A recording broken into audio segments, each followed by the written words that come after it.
Čaute ľudia, dneska sa vítam pri novom videjku. Ľudia, v dnešnom videjku vám ukážem, ako sa robiť 100 000 aj viac za 1 hodinu GTA Online.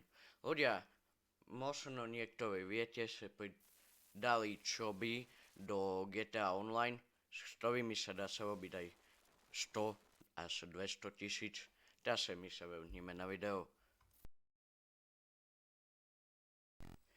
Ľudia, ak robíte hasiča, tak vám to ukáže takouto červenou ikonkou, kde je posiaľ. Jedným posiaľom môžete sa robiť 15 000, keď ho rýchlo uhasíte. Ja som zatiaľ každým sa robil iba 10-13 000. Takže ten hasič nie je až tak dobrý. Ale máte toto video rozdelené do viacerých častí, kde vám ukazujem, jaká je práca a tak. Takže určite si to preskipujte tam, kde chcete a napíšem vám aj koľko tým sa rabáte. Takže ľudia, my už sme pri posiavi, teraz som mi to dal takú inú budovu, niekedy vám to dá aj dom a môžete vidieť, čo vám to dá 15 000, pomaly vám to znižuje. Ľudia, ak nehovorím presne, čo sa deje vo videu, tak je to šato, lebo nevidím, čo sa deje, iba podľa pamäti sa snažím. Takže ľudia, my práve hasíme. Ľudia, hasíte iba z auta, nemusíte vystupovať, ale ťažko sa hasí z toho auta. Môžete aj na videu vidieť, že mi to vôbec nešlo. Takže ľudia, my tento posiel hasíme a sa vrhneme na ďalšiu robotu. A prácu vypnete tak, že otvoríte mobil, nájdete job, aplikáciu a kliknete Quit job. Keď ste hasič, tak vám to oblečenie ostane, ale nebojte, ak sa vypojíte a napojíte. Takže ďalšiu prácu máme tu na, neviem presne teraz, ako sa volá podľa videa. Takže môžete vidieť práve na mape, kde sa nachádza. Takže my ideme dnuka a pozrieme, ako tá práca funguje. Ľudia, toto videjko hlavne funguje tak, jak môžete vidieť sa papierov, ako návod sa robiť peniaze, ale aj ako fungujú tie práce. Takže keď ste hľadali, že ako fungujú práce v GTA Online, tak sa to.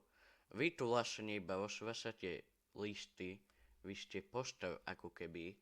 Môžete to vyhačovať aj z motovky voľno, takže nemusíte vystupovať a máte niekedy aj úplne blízko tie zasielky a niekedy aj ďaleko, takže ja som teraz mal šťastie, som mal blízko, ale niekedy máte ďaleko.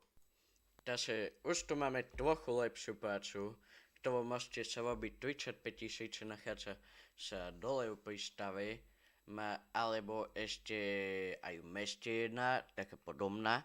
Niekedy môžete a máte šťastie, že máte 38 000, niekedy iba 35, napríklad táto sa volá Bobcat Security práca.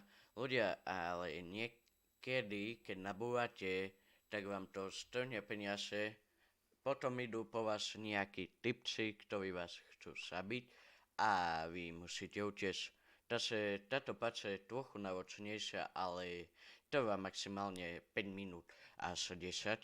Netrval veľmi dlho, takže toho sa nemusíte bať, že tu stvalujete pri tej práci pol hodinu, takže posúvime sa, ako to vyzerá, keď vás nehaňajú.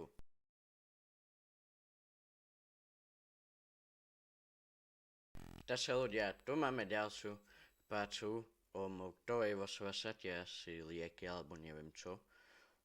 Touto prácou sa robíte menej, nie je to podľa toho, toto video, ako koľko sa robíte. Tu nám môžete jednou objednávkou sa robiť 5 000, alebo keď máte ďalej aj 15 000. Takže táto práca nie je až taká, že veľa sa robíte, ale trvá o mnoho kratšie ako tá, čo 35 000. Taxikára vám tu nebudem ukazovať, lebo je to už dlho. Tu tá práca nezarába veľa, 1000 alebo 5000. A keď si kúpite taxikárske auto, to vy asi veľa nemáte okupené, lebo je to blbosť.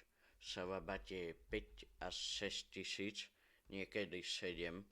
Hneď ako vlastne nastúpite do auta, kliknete B a sa vám pustí robota a savabate tým 5000. Teraz je to taxikárske auto v Slave z 300 na 300 tisíc, mám pocit. Takže kto chce, tak si ho kúpte, ale ja to veľmi neodporúčam. Radšej si choďte do toho Kapko taxi, alebo neviem ako sa to teraz presne volá.